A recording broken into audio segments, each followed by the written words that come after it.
Hello friends, আমি সাথে আছি আকাশ। আজ আমি আপনাদের সাথে শেয়ার করব আমি যেভাবে ইউটিউবের ভিডিও বানাই এবং যেভাবে ইউটিউবের ভিডিও এডিটিং করি তা সম্পূর্ণ আজ আমি আপনাদের সাথে শেয়ার করব। তো বন্ধুরা, ইউটিউবের ভিডিও বানাতে হলে আপনাদেরকে প্রথমে স্ক্রিন রেকর্ড করতে হবে, মোবাইল ফোন দিয়ে স্ক্রিন রেকর্ড করতে হবে। আর এই স্ক্রিন রেকর্ড করার জন্য আপনাদেরকে প্রথমে প্লে স্টোর থেকে একটি সফটওয়্যার ডাউনলোড করে নিতে হবে।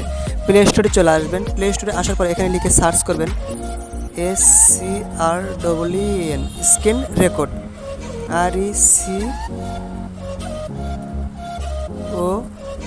স্ক্রিন রেকর্ড লিখে সার্চ করবেন। সার্চ করার পরে অ্যাপটি আপনাদের সামনে চলে আসবে। এখানে অনেকগুলো অ্যাপ পাবেন, তার মধ্যে আপনাদেরকে এই অ্যাপটি ইনস্টল করে নিতে হবে। এরপরে আপনাদেরকে এখানে ভিডিও এডিটিং করার জন্য কাইনমাস্টার অ্যাপটি ইনস্টল করতে হবে। KINMASTER কাইনমাস্টার লিখে সার্চ করবেন। সার্চ করার পরে এই অ্যাপটি আপনাদেরকে ইনস্টল করে নিতে হবে। এই অ্যাপটি আমার ইনস্টল করা আছে। এখন আমি অ্যাপটি ওপেন করে এডিটিংটা আপনাদেরকে দেখিয়ে দেবো, তাহলে আপনি খুব সহজে স্ক্রিন রেকর্ড করে ইউটিউবের ভিডিও এডিটিং করতে পারবেন। তো বন্ধুরা, গুগল প্লে স্টোর থেকে আমরা কিছুক্ষণ আগে যে দুইটা সফটওয়্যার ডাউনলোড করলাম, একটি হচ্ছে স্ক্রিন রেকর্ড আর একটি হচ্ছে কাইনমাস্টার। এই যে স্ক্রিন রেকর্ড, কাইনমাস্টার। তো আমি যে কথা বলতেছি এটাও কিন্তু আমি স্ক্রিন রেকর্ড করতেছি। এভাবে আপনাদেরকে স্ক্রিন রেকর্ড করতে হবে। স্ক্রিন রেকর্ড করা হয়ে গেলে কাইনমাস্টারে গিয়ে আপনাদেরকে এডিট করতে হবে। তখন আমি ভিডিওটি কেটে দেব। স্ক্রিন রেকর্ড করা হয়ে গেলে আপনাদেরকে দ্বিতীয় সফটওয়্যারে যেতে হবে, কাইনমাস্টার। তো এখন আমি কাইনমাস্টারটা ওপেন করব। ওপেন করে কাইনমাস্টার এডিটিংটা আপনাদেরকে দেখিয়ে দেব। এখানে কাইনমাস্টার ওপেন করার পরে আমরা এখানে ক্লিক করে দেবো, ক্রিয়েট নিউয়ে ক্লিক করে দেবো। ক্রিয়েট নিউতে ক্লিক করে দেওয়ার পরে আমরা এখান থেকে এই যে 16.9 আমরা এই প্রজেক্টটা বেছে নেব। এরপর আমরা নেক্সটে ক্লিক করে দেবো। নেক্সটে ক্লিক করে দেওয়ার পরে আমরা ইমেজে চলে যাব। ইমেজে চলে আসার পরে আমরা এখান থেকে একটা ব্যাকগ্রাউন্ড নিয়ে নেব।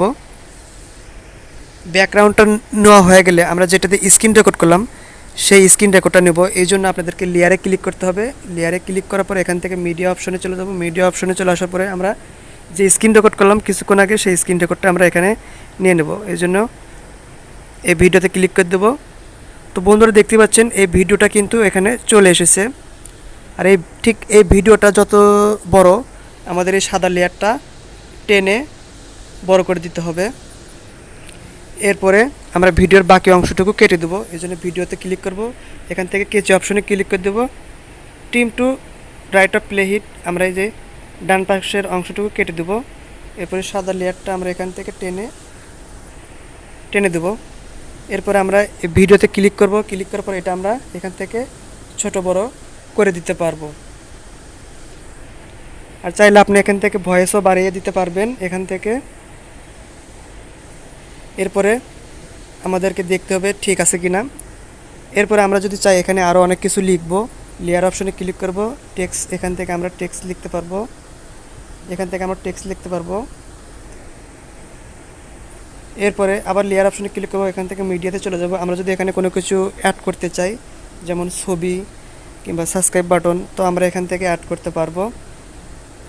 এরপরে ভিডিওটা এডিটিং করা হয়ে গেলে আপনাদেরকে তীর চিহ্ন ক্লিক করে দিতে হবে। তীর চিহ্ন ক্লিক করে দেওয়ার পরে আমরা এখান থেকে সেভ অ্যাজ ভিডিও এখানে ক্লিক করে দিলে এটা আমাদের স্ক্রিনে মানে গ্যালারিতে চলে যাবে সেভ হয়ে। তো বন্ধুরা, আশা করি বুঝতে পারছেন। পরবর্তী ভিডিওতে আমি আপনাদেরকে দেখিয়ে দেবো কীভাবে আপনারা ইউটিউব ভিডিও থাম্বনেল লাগাবেন। তো বন্ধুরা, পরবর্তী ভিডিও পাওয়ার জন্য অল বাংলা টিউটোরিয়াল চ্যানেলটি অবশ্যই সাবস্ক্রাইব করে পাশে থাকবেন। ভালো থাকবেন, সুস্থ থাকবেন। দেখা হবে পরবর্তী ভিডিওতে। আল্লাহ হাফেজ।